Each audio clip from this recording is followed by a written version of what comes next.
안녕하세요. 오늘도 사연 살롱을 찾아주셔서 감사합니다. 저는 서울에 사는 30대 후반의 여성이에요. 3살 된 아들을 키우며 남편과 친정아버지, 그리고 언니네와 평범한 나날을 보내고 있어요. 친정 이야기는 나오는데 왜 시댁은 말을 안 하나 싶으실 거예요. 네, 그 이야기를 하고 싶어서 이렇게 사연을 보내게 됐는데요. 인간적으로 정말 너무했던 시어머니 때문에 이혼까지 생각했던 저희 부부는 시댁과 거리를 두고 살고 있어요. 오죽하면 저희가 이렇게까지 했을까요? 지금부터 그 이야기 시작해 볼게요. 남편은 중학생 때 아버지가 돌아가셨다고 해요. 시어머니는 남편과 형을 어떻게든 잘 키우겠다고 이를 악물고 사셨대요. 그게 남편 눈에도 보일 정도로요. 명문대를 보내기 위해 비싼 과외비를 대시고 철저하게 하루 일과를 관리하는 걸 당신 인생이라고 생각하셨다더군요.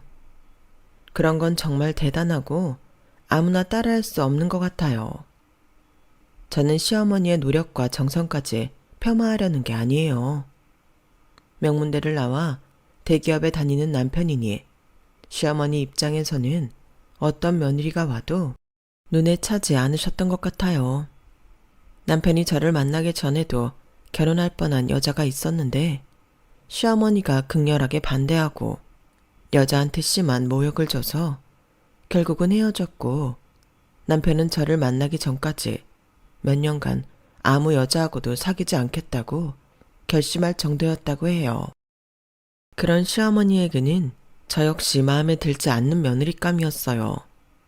어찌 보면 그래서 아주버님이 아직도 결혼을 안 하고 혼자 타지에서 생활하고 계신지도 모르겠다 싶어요. 아무튼 시어머니는 투자를 한 만큼 아들들한테서 받아내려고 하는 욕심이 있었어요. 그런데 자식을 투자용으로 키우는 거 아니잖아요. 저는 엄마가 어릴 때 돌아가셔서 10살 차이 나는 언니가 엄마 역할을 하고 아빠가 저와 언니 둘을 정말 사랑으로 키우셨어요. 자랑 같기는 하지만 아빠도 열성적인 다른 학부모들 못지않게 저와 언니 교육을 위해서라면 지구 끝까지라도 가실 뿐이었고요. 그만큼 혜택 입고 자란 언니와 저는 아빠한테 감사하는 마음이 크고 아빠는 저희에게 선하게 나쁜 일 안 하면서 저희 할 일 잘하면서 살면 된다고 하셨죠. 하지만 시어머니는 저희 아빠와는 다르게 남편도 아주버님도 모두 손에 쥐고 흔들려는 분이더라고요. 그래서 저희 결혼식 후 아주버님은 서울을 떠나 해외로 가셔서 시어머니한테 연락 한번 안 하는 걸로 알고 있어요. 남편은 이미 집에 인사 가기 전 저에게 자기 사정을 다 얘기했고 저는 그럼에도 남편을 믿고 결혼을 결심했었어요. 남편이 저를 데려가서 시어머니한테 한 첫 마디는 이랬어요. 엄마, 희영이도 반대하면 나 평생 혼자 살 거니까 그렇게 알아. 나는 엄마가 중매쟁이 통해서 만나라고 성화 부린 여자들보다 희영이가 훨씬 좋으니까 그렇게 알라고. 네가 만나보기나 하고 그런 말을 해야 설득력이 있지. 그래, 다 니들 마음대로 하고 살아. 뼈 빠지게 헌신해서 키워놨더니 다 지들 멋대로 하겠대. 집안 꼴 잘 돌아간다. 시어머니는 화를 버럭 내고는 방으로 들어가 제가 갈 때까지 나와보지도 않았어요. 그게 시어머니와 저의 첫 만남이었어요. 저 역시 남편만큼은 아니어도 남들이 들으면 괜찮다고 하는 대학 나와서 금융권 회사 다녔거든요. 연봉도 다른 회사보다 높아서 부러워하는 친구들도 있었고요. 하지만 시어머니는 이렇게 말했다고 해요. 여자가 남자보다 돈 잘 벌어서 뭐 하겠다고? 남편 기죽이며 기세 등등한 거 아니겠어? 음악이나 미술 같은 거에서 소소하게 아이들 가르치고 꽃처럼 예쁘게 집에서 남편 내조하며 돈도 버는 며느리가 최고지.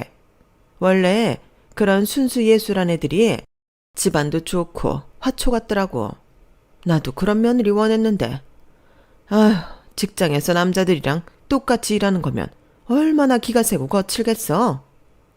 그러더니 이번에는 엄마가 돌아가신 걸 가지고 꼬투리를 잡더라고요. 엄마가 몸이 약해서 지병으로 돌아가셨다니까 저한테 건강검진 진단서 큰 병원에서 다시 떼우라며 난리였어요. 사실 저는 시어머니가 말하기도 전에 스스로 건강진단서를 떼서 시어머니한테 드렸는데요. 서울대병원이라도 가서 다시 해오라며 제가 보여준 건 인정 못하겠다는 거였어요. 그때 남편이 크게 한 소리 했어요. 그럼 나도 아빠 일찍 돌아가셨으니 서울대 병원 가서 건강검진 해야겠네. 아빠는 암으로 돌아가셨는데 나도 암 걸리는 거야? 엄마, 요새는 후성 유전자 썰이 더 신빙성 있다고 하잖아. 그러니까 말도 안 되는 억지 부리지 마. 엄마 진짜 며느리 없이 그냥 살고 싶어? 아들 둘 다 결혼 안 했으면 좋겠냐고. 확실히 하자는 게 뭐 나쁘니? 나는 네가 호래비 될까봐 걱정돼서 그런 거지. 다른 뜻 없다. 알았으니까 니들 알아서 해. 그날의 만남은 또 그렇게 끝이 나고 말았고 저는 잠시 이 결혼을 해야 하나 회의감이 들었지만 결혼을 시어머니랑 하는 것도 아니고 남편이랑 해서 남편하고 살 건데 너무 마음에 두지 말자 다짐했어요. 그런 와중에도 시어머니가 태클을 걸지 못한 게 있었는데 바로 저희 친정의 경제력이었어요. 저희 친정이 강남에 있고 송파구에 제 이름으로 된 집이 있어서 거기서 신혼살림을 할 거라고 하니 대강 우리 집 재력에 대해 눈치를 채는 것 같더라고요. 저희 아빠는 무역업을 하셨다가 몇 년 전 언니에게 그 일을 물려주셨는데 언니가 유통으로 확장을 하면서 사업이 제법 규모 있어지고 커졌거든요. 아빠는 현재 여러 회사와 주식에 분산 투자를 하고 계세요. 그렇다 보니 제 결혼식에도 딱 보기에도 격이 있어 보이거나 부유해 보이는 사람들이 많이 오니 시어머니가 무척 궁금해했다고 하더라고요. 남편은 아버지가 강남 건물주라는 것만 알고 있지 이렇게 발이 넓고 투자한 데가 많을 줄은 몰랐을 때였어요. 제가 워낙 집안 이야기하는 걸 안 좋아해서 결혼 초반까지도 친정 사업 규모가 어느 정도인지 아빠가 얼마나 재정적 여력이 있는지 별로 말을 안 했거든요. 그건 그동안 돈 때문에 인간관계가 깨지고 상처 입는 일이 많아서 저도 모르게 습관처럼 된 거였어요. 나중에 다 알고 난 남편은 저를 이해한다고 했고요. 남편은 시어머니가 우리 집 그렇게 잘 사는 거 알았으면 예단도 훨씬 더 많이 요구하고 힘들게 했을 거라고 하더라고요. 아무튼 이건 제가 지금 얘기하는 때보다 더 나중 일이고요. 제가 집안 이야기를 자세히 안 한 데에는 남편이 저에 대해 부담을 느낄까봐 그랬던 것도 있었어요. 어쨌든 시어머니가 저희 결혼을 허락해준 데에는 제가 송파에 아파트가 있는 거랑 집안 형편이 꽤 괜찮다는 거, 그게 가장 컸어요. 아니면 제가 못마땅한데 자기 아들이 아파트 얻어야 한다며 꽤나 저한테 핀잔했을 거예요. 제가 신혼집 이야기를 한 후부터 결혼식 때까지는 더 이상 아무 말 나오지 않고 잠잠했었죠. 하지만 시어머니는 제 행동 하나하나 마음에 안 들어했고 결혼식 전날 아주버님한테 이런 말까지 했다고 해요. 저 남자들하고 똑같이 나가서 돈 번다고 천박한 거 봤지? 너는 절대로 드센 여자 데려오면 안 된다. 성욱이 너만은 내 뜻에 따라서 여자 만나야 돼. 그것 때문에 아주버님과 시어머니는 대판 싸웠고 제 결혼식이 끝나자마자 해외 근무를 신청해 나가버렸어요. 저는 그래도 시어머니와 잘 지내보려고 애를 썼는데요. 시어머니는 저에게 교양교육을 시키겠다며 하루 걸러 불러서 말도 안 되는 일들을 시켰어요. 양재꽃시장에서 꽃을 잔뜩 사오게 해서 밤늦게까지 꽃꽂이를 시키는가 하면 마트에서 장바올 품목을 문자로 보내고는 그걸로 궁중 요리를 만들라고 하기도 했고요. 느닷없이 유자 단자나 곶감 단자를 만들라고 한 적도 있었어요. 1년에 몇 번 입지도 않는 한복을 죄다 꺼내서 한복 깃을 달고 다리미질 하는 것까지 시켰고요. 이제 막 결혼한 며느리가 시어머니가 눈에 보이는 꼬장을 부린다고 맞서기도 뭐하잖아요. 저는 휴대폰으로 검색해서 그걸 일일이 해내느라 너무 피곤하고 힘들었어요. 그래도 1~2달 지나면 이런 건 안 시키겠지 하는 마음도 있었고요. 그런데 그렇게 1달이 지나고 나니 저한테 시댁 어른들부터 남편 사촌들 생일하고 경조사 날짜가 빽빽히 적힌 목록을 건네주더라고요. 너는 이제 우리 집 사람 아니니? 그럼 시댁 사람들이 언제 무슨 일이 있었는지 정도는 알아야지. 그거 전부 다 기억해뒀다가 잘 챙겨라. 우리는 제사만 챙기는 거 아니야. 생일이나 기념일도 잘 챙겨줘야 해. 알았어? 특히 내 생일은 너 잊어버리면 안 된다. 네 시아버지 제삿날도 잘 챙겨야 돼. 저는 이게 제가 혼자 시어머니한테 말한다고 해결될 일이 아니라는 걸 깨닫고 그 목록을 그대로 남편한테 전달했어요. 그걸 본 남편은 얼굴이 일그러지며 바로 시어머니를 찾아갔어요. 우리 집이 종손도 아니고 이런 걸 다 왜 챙겨? 엄마는 이런 거 챙겨봤어? 아니잖아. 그런데 왜 이걸 다 희영이가 해야 된다는 거야? 정말 이럴 거야? 아니, 니 댁은 어쩜 그렇게 입이 싸니? 애가 밖에서 일만 하니까 내가 교양을 위해서 이것저것 알려주느라 그런 거야. 여자라면 자기가 시집온 집안 사정 정도는 알아야 될 거 아니야. 내가 안 챙긴 거? 다 니들 키우느라 그랬어. 나 혼자 힘으로 재욱이 너랑 성욱이 잘 되게 하려고 이를 악물고 사느라 그랬다고. 그걸 이런 식으로 비난해? 너 내가 알던 내 아들 맞아? 아주 마누라한테 꽉 잡혀서 지혜미한테 대들기나 하고. 희영이 걔는 어떻게 그러냐? 곳에 쪼르르 가서 너한테 일러 바쳐? 못된 것 같으니. 그렇게 말하지 마. 엄마, 우리 결혼하고 1달 반 동안 희영이 하루 걸러 부르며 말도 안 되는 거 시켰잖아. 다른 여자들 같으면 나 이혼감이야. 누가 그런 걸 견뎌. 이제 더 이상 희영이 불러내지 마. 희영이 직장 다니는 사람이야. 그게 얼마나 힘든 건지 엄마도 알 거 아니야. 더는 엄마 오라고 할 때 못 오니까 그런 줄 알아. 아니면 우리 1달에 한 번도 못 볼 거야. 내가 그렇게 할 거니까. 그때부터 저는 격일로 시댁에 저녁마다 불려가던 일이 없어졌어요. 남편은 1달에 한 번 인사 가고 명절 때 가자고 했죠. 하지만 그게 아니어도 시어머니는 자기가 큰 집 생일장 차려준다, 제사 음식 만든다 하면서 저를 몇 번 더 불러냈고, 저는 그런 것까지 남편한테 이야기하면 정말 사이가 틀어질 것 같아 두말하지 않고 가서 시어머니가 시키는 대로 했어요.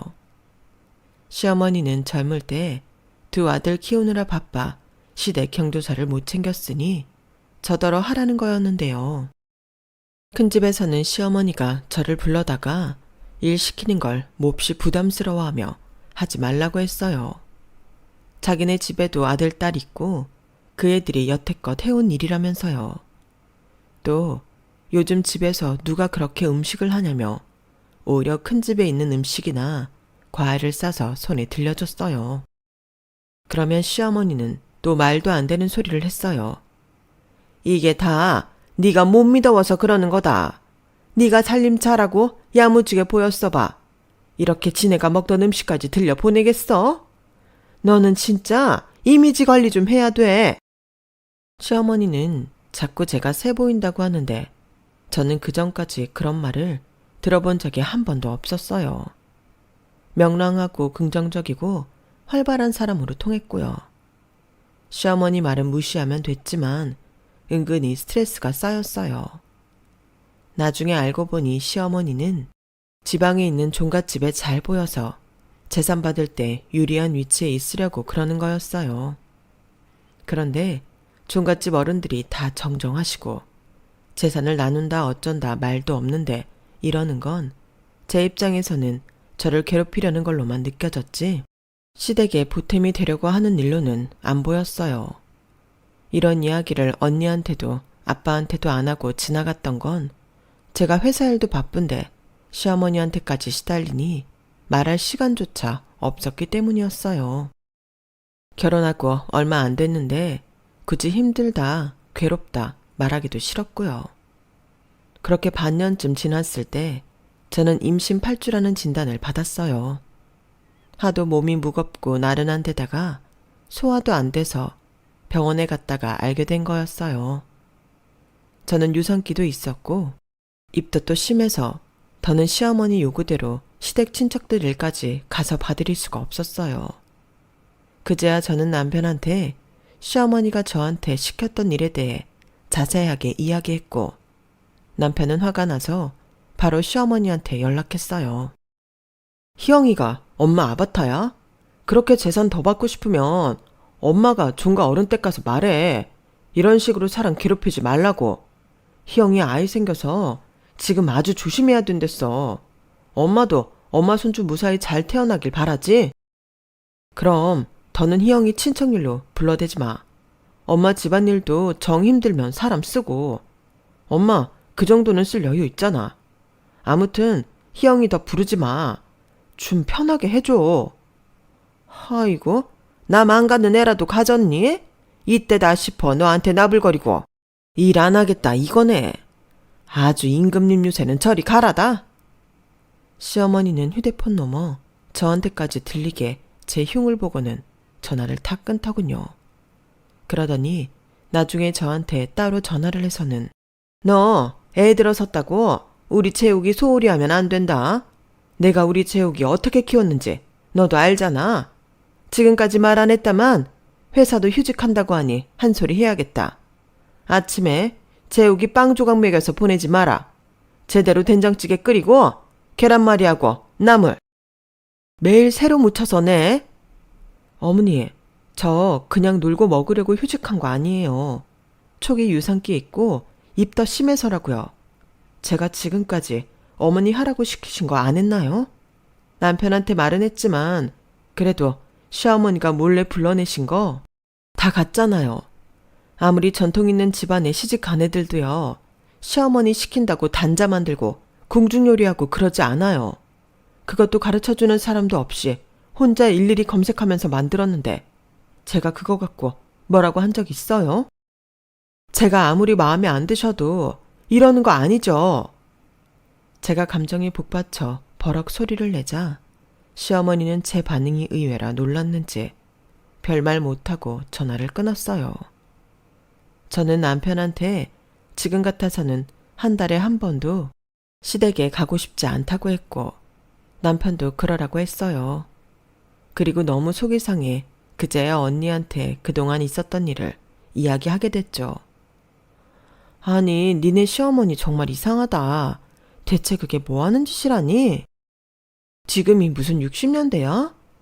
와, 아들 잘나게 키운 엄마들 다 그렇게 유세 떨면 어떤 여자들이 결혼을 하겠어? 남의 집 귀한 딸한테 대체 무슨 짓을 하는 거야? 너무 답답하고 속상해서 말했어. 그래도 재욱 씨가 내 편 되어주고 나 대신 시어머니한테 할 말도 해줘서 그나마 위안이 돼. 아빠한테는 말하지 마. 아빠 속상해 하실 거야. 알아. 아빠는 너나 나나 결혼해서 재미있게 잘 사는 줄 아시는데. 뭐 나는 괜찮은데 다시 말하지만 니네 시어머니 진짜 이상하다. 우리 시어머니 어떻게 하시는지 좀 알려주고 싶을 정도네. 언니네 시댁은 시아버지도 가정적이고 화목한 집안이었어요. 처음부터 언니한테도 호의적이었고 시어머니도 선 넘는 일 없었고요. 제가 딱 봐도 서로의 관계가 자연스러운 게 꾸미는 게 없더라고요. 그런 걸 보면 언니가 부럽고 시어머니는 대체 왜 그러는지 이해 안 되고 속상할 때도 많았죠. 어쨌든 저는 한동안 시어머니와 마주칠 일 없이 잘 지냈어요. 그러다가 제가 안정기에 접어들자 시어머니는 또 한 달에 한두 번 불러내서 별일 아닌 것까지 시켰어요. 종갓댁에 보낼 선물을 굳이 백화점에 직접 가서 사오라고도 했고요.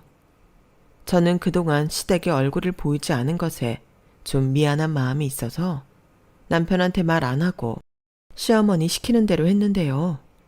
결정적으로 시어머니가 실수를 한 일이 있었어요. 막달이 돼서 출산일이 얼마 남지 않은 저더러 시댁에 와서 김장을 하라고 시키더라고요. 니네도 김장날은 집안 큰일 아니니? 우리한테는 굉장히 중요한 일이야. 이거 담궈서 친척들도 다 한쪽씩 보내고 종갓댁에도 보낼 거니까 네가 와서 해야 된다. 어머니, 저 지금 출산 얼마 안 남아서 힘든 일은 어려워요. 예, 그냥 와서 소금이나 건네고 고춧가루 건네고 그러는 거야. 그게 그렇게 힘들어? 그리고 옛날에는 다들 밭일 하다가도 애 낳고 그랬어. 너 애 낳는 거 갖고 유세 좀 그만 떨어. 진짜 짜증날라고 그래. 너 이럴수록 나랑 재욱이 사이만 나빠지는 거야. 알아? 좀 고분고분하게 시키는 대로 해라. 어쩔 수 없이 무거운 몸을 이끌고 갔는데 시어머니는 그저 소금 건네고 고춧가루 건네는 정도가 아니라 옆에서 입으로만 김장하면서 저한테 다 시키더라고요. 저한테 얘기할 때는 분명 시어머니 친구분들이 와서 도와준다고 했었는데 아무도 오지 않았고요. 저는 배추가 잔뜩 담긴 커다란 대야를 끌고 오는 것부터 무를 일일이 칼로 채치고 갓도 다 썰어 넣고 양념까지 전부 제 손으로 만들어야 했어요. 시어머니는 간만 보고 고기도 삶아 놓은 거 배달시켜서 제가 만든 김치에 먹기만 했고요. 그것도 자기만 먹으면서 한다는 말이 이랬어요. 썩 맛있지는 않구나. 역시 요리는 손맛이 중요해. 네가 요리를 해본 적 없으니 이런 거 아니냐? 저는 화를 낼 기력도 없이 지치고 배가 땡기고 아파 얼른 집에 돌아가고 싶은 마음뿐이었어요. 그럼에도 시어머니는 악착같이 저한테 뒷설거지까지 시켰고 집에 돌아온 저는 끙끙 앓다가 결국 빨리 양수가 터져 병원으로 옮겨졌고 제왕절개로 아이를 낳게 되었어요. 남편은 제가 갑자기 왜 이렇게 됐는지 몰랐다가 제가 입은 가디건에 고춧가루며 양념이 묻은 걸 보고 뭔가 감이 왔는지 시어머니한테 전화를 했더라고요. 제가 아이를 낳았다는 건 숨기고 무슨 일이 있었는지 알아내려 코치코치 캐물었어요. 일의 진상을 알게 된 남편은 시어머니한테 크게 화를 냈어요. 병원 안 간호사며 의사들이 다 달려올 정도로요. 엄마 때문에 무슨 일이 벌어진 줄 알아? 이 사람도 우리 아들도 볼 자격 없으니까 그렇게 알아. 이제 희영이 몰래 불러내지 마. 희영이한테도 절대 가지 말라고 했으니까 그렇게 알고 병원에도 오지 마. 남편이 그렇게 화를 내주는데 왜 제가 눈물이 나는지 모르겠더라고요. 저도 모르게 서름 같은 게 쌓였던 건지 저는 아이를 낳은 기쁨도 뒤로하고 남편한테 고맙기도 하고 서럽기도 했어서 펑펑 울었네요. 아빠와 언니랑 형부는 축하한다며 선물을 잔뜩 사가지고 와서 저한테 안겼고요. 그걸 본 남편은 저한테 미안하다고 하더라고요. 우리 엄마가 조금만 너그러운 사람이었으면 얼마나 좋았을까? 시어머니한테도 이렇게 축하받아야 되는데 미안하다 희영아. 나랑 결혼해서 제대로 축하도 못 받아서. 나 괜찮아. 대신 재욱 씨가 2배로 축하해주고 잘해주잖아. 그리고 아주버님이 축하한다고 메시지도 보내셨어. 그거면 됐어. 나 정말 괜찮아. 그렇게 시간이 지나고 저는 산후조리원에 들어가게 됐어요. 시어머니는 남편이 전부 부담할까봐 은근 신경 쓰더라고요. 저한테도 산후조리원비는 어떻게 내는 거냐며 문자가 왔어요. 남편 때문에 직접 와보지는 못하면서 혹시 제가 조리 비용을 전부 남편한테 부담시킬까봐 그건 싫었나 보더라고요. 걱정 마세요. 친정에서 전부 내주셨어요. 저희 아빠가요. 제가 이렇게 문자를 보내자 시어머니는 그 뒤로 문자 한 번 보내지 않았어요. 제가 정말 섭섭한 건 다른 것보다도 자기 아들 돈 쓸까봐 전전긍긍하고 저한테 수고했다는 말 한마디, 축하한다, 아이는 어떠냐, 이런 거 하나 물어보지 않았다는 거였어요. 집에 오고부터는 언니가 수시로 드나들며 저와 아이를 돌봐줬는데요. 시어머니는 코빼기도 보이지 않고 전화나 문자로 아이한테 이렇게 해라 저렇게 해라 잔소리만 하니 너무 짜증이 나더라고요. 남편이 하느라고 한다는 걸 알면서도 그때는 남편도 꼴 보기 싫고 자기 엄마한테서 나를 제대로 보호해주지 못한다는 생각만 들었어요. 그래서 언니가 없는 날 한번 되게 짜증도 냈고요. 어머니는 아이 보러 오지도 않으면서 왜 이렇게 요구하는 게 많아? 어머니 문자 보면 내가 무슨 아이 맡은 유모 같아. 이럴 거면 어머니가 오셔서 키우라고 해. 남편은 전과 달리 일방적으로 화만 내는 저를 말없이 보더군요. 얼굴을 보니 많은 생각이 오가는 것 같아 더 화내지 않았죠. 그러다가 일이 터졌는데요. 언니가 와서 아이를 봐주며 저희 먹을 음식을 만들어주기로 했던 날이었어요. 그날 무슨 생각이 들었는지 시어머니가 불쑥 집에 왔어요. 시어머니는 언니를 마치 집안일 하는 도우미 취급하면서 계속 지적질을 하는 거였어요. 사돈은 일 좀 하나? 우리 며느리는 일을 못해서 내가 좀 가르쳤어. 지금 만드는 거 우리 재욱이 줄 거지? 그건 간을 좀 더 해야 돼. 우리 아들 입맛은 그래. 언니가 이미 열받아 있다는 걸 모르는 시어머니는 가만히 있는 언니를 완전히 건드리는 말을 이어갔어요.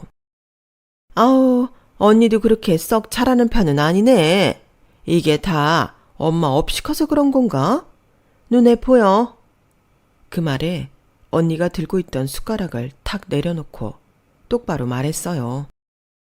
사돈어른께서는 양친 부모 살아계실 때 결혼하셨나 봐요. 그런데 상대의 아픔은 건드리지 않는 거라는 예절 정도도 못 배우고 오신 것 같은데요. 그리고 이거 사돈어른 손자 이유식이에요. 이 집의 모든 게 아드님 위주로 돌아가는 줄 아세요? 언니가 무섭게 말하자 움찔하던 시어머니는 오히려 큰 소리였어요. 어머, 정말 못 배운 거 티나네. 어디 어른한테 눈 똑바로 뜨고 바락바락 대들기엔. 나이만 먹는다고 다 어른은 아니죠. 전 그렇게 아드님 먹는 게 걱정되면 직접 집에서 만들어 오세요. 그리고 사돈어른께서 우리 희영이 가르치겠다고 얼마나 말도 안 되는 짓까지 시켰는지 다 들었거든요. 그럼 저희도 아빠 없이 큰 김서방, 아빠 불러서 교육 좀 시키라고 할까요?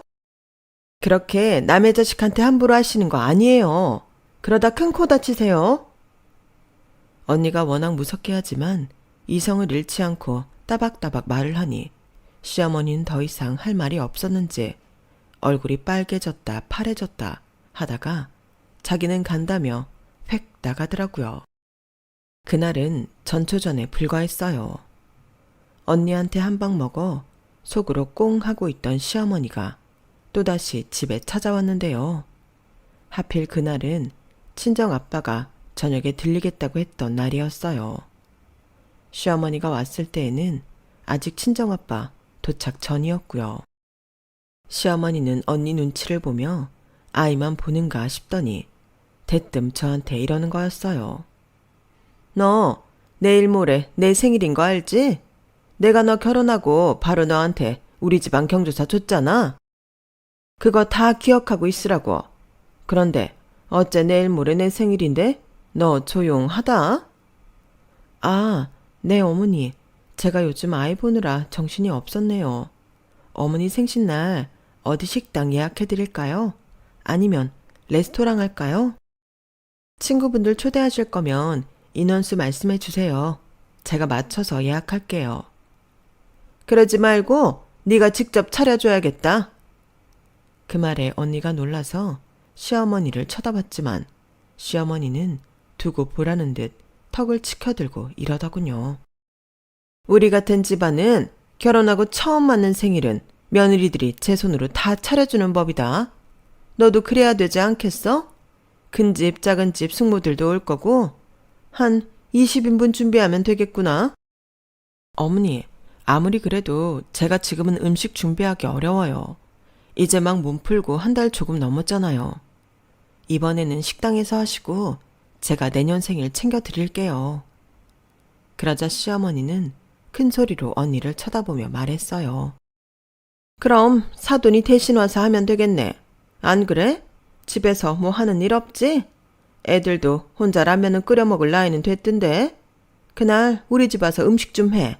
내가 수고비 줄게. 그때였어요.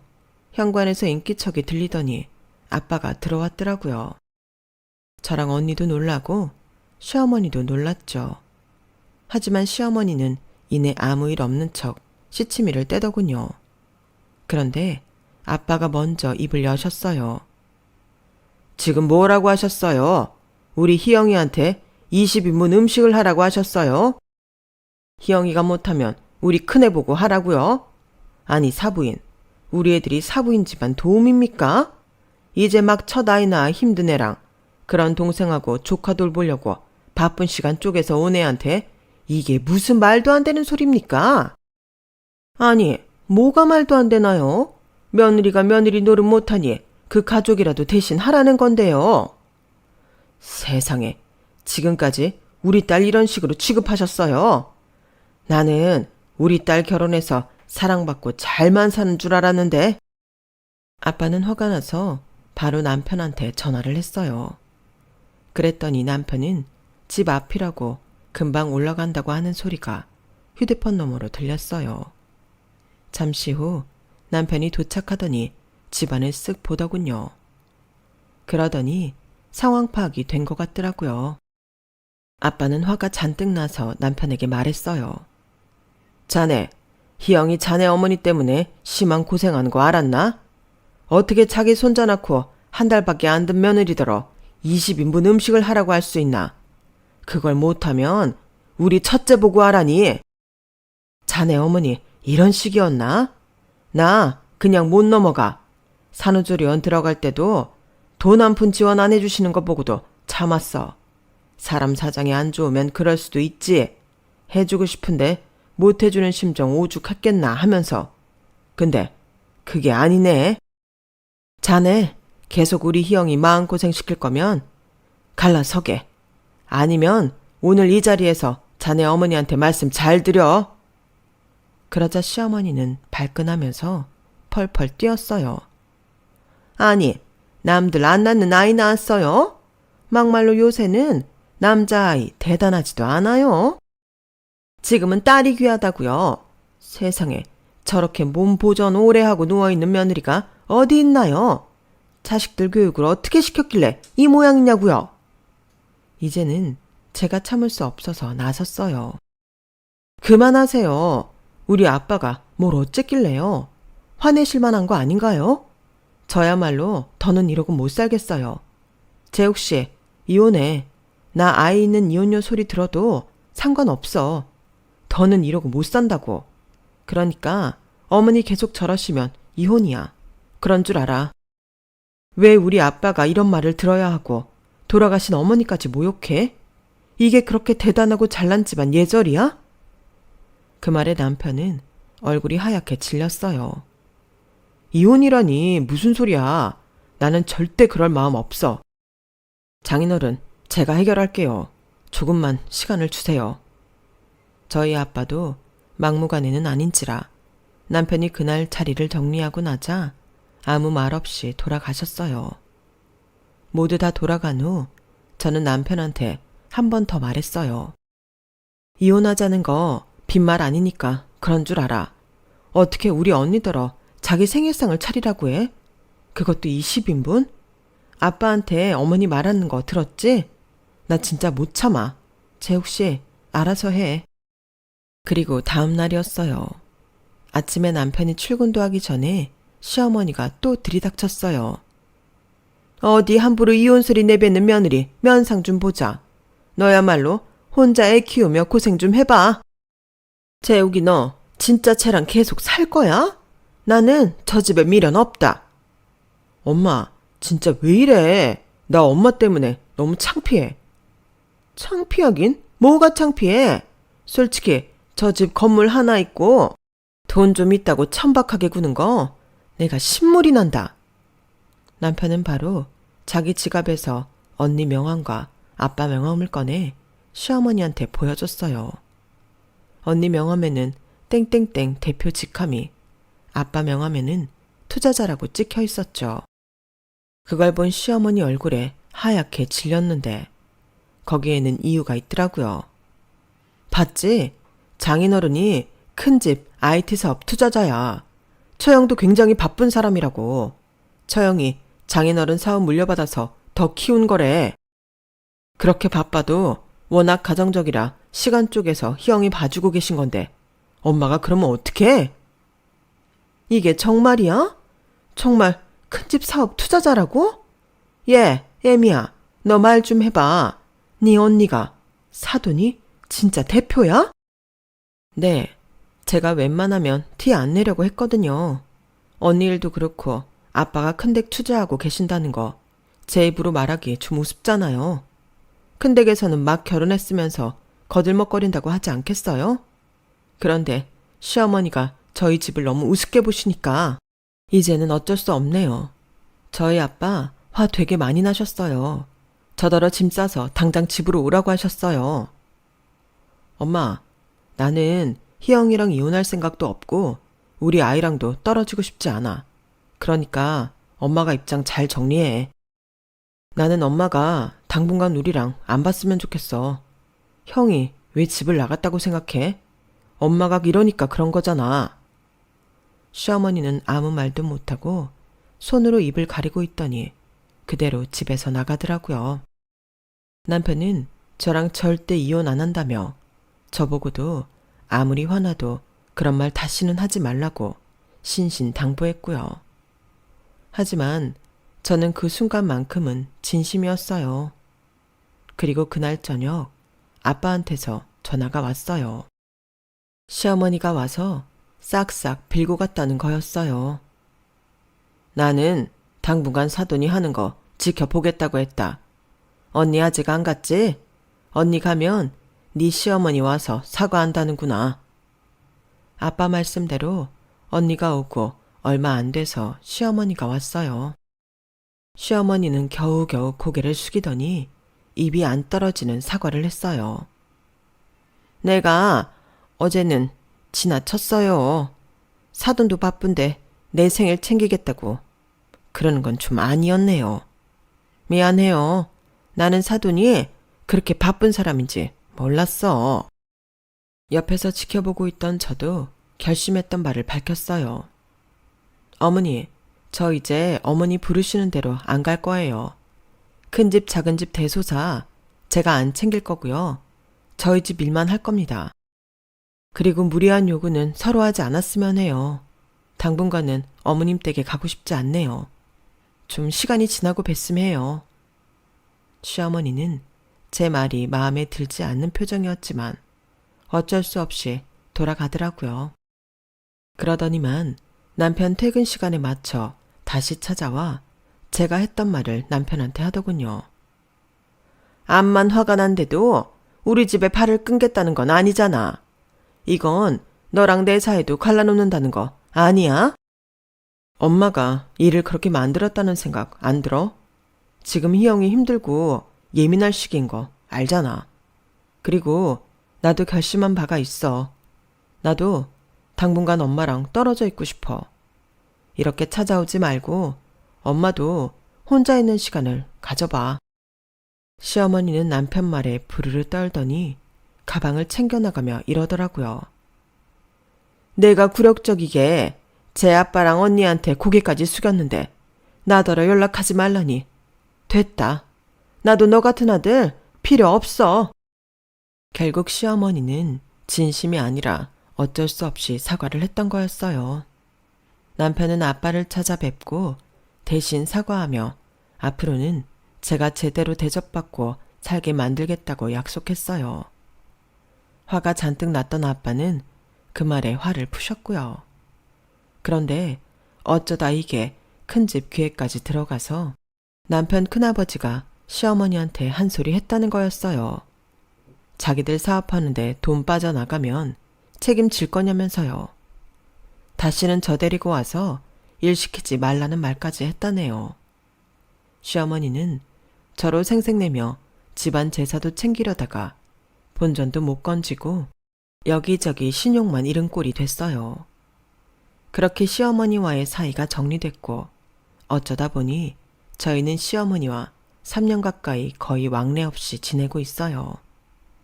물론 생일이나 명절 때 선물 보내드리고 문자도 하는데요. 시어머니는 그런 것에도 일절 답이 없어요. 아직도 저는 시어머니한테 찾아가고 싶지 않네요. 무엇보다 남편이 아직은 가고 싶지 않다며 완강해요. 자기 엄마가 손자도 찾지 않는다며 섭섭하다고 하면서요. 그러고 보면 시어머니는 우리 아이 생일에도 선물 한 번 보낸 적 없어요. 참, 이런 할머니가 또 있을까요? 대신 친정 아빠와 언니네 집에서 잘 챙겨주기는 해요. 언젠가는 다시 왕래하며 지내겠죠. 그래도 시어머니를 좋아할 수는 없을 것 같아요. 그냥 우리 가족끼리 서로 위하며 잘 지내면 최고가 아닐까 싶네요. 제 이야기는 여기까지예요. 들어주신 분들 감사드려요. 가족들과 행복한 일만 있는 올 한 해 되시길 바랍니다. 여러분, 사연 댓글에 응원과 현명한 조언 부탁드려요. 좋아요와 구독은 저에게 큰 힘이 됩니다. 오늘도 좋은 일 가득하세요.